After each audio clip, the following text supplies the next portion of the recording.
నిరంతరం ప్రజలకు అందుబాటులో ఉంటూ ప్రజల సమస్యల పరిష్కారం కోసం శక్తి వంచన లేకుండా ప్రయత్నిస్తానని దేశం కోసం సమాజం కోసం ధర్మం కోసం సిరిసిల్ల అభివృద్ధి కోసం అని చేస్తానని గెలిచిన తర్వాత భారతీయ జనతా పార్టీలోనే కొనసాగుతానే తప్ప ఇతర పార్టీల్లోకి వెళ్ళే ప్రసక్తే లేదని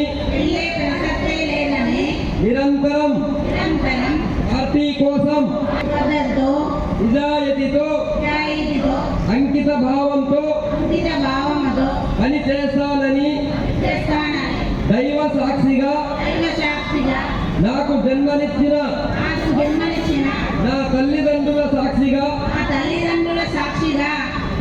ప్రమాణం చేస్తున్నా. భారత్ మాతా కీ, భారత్ మాతా కీ. అమ్మ ఫస్ట్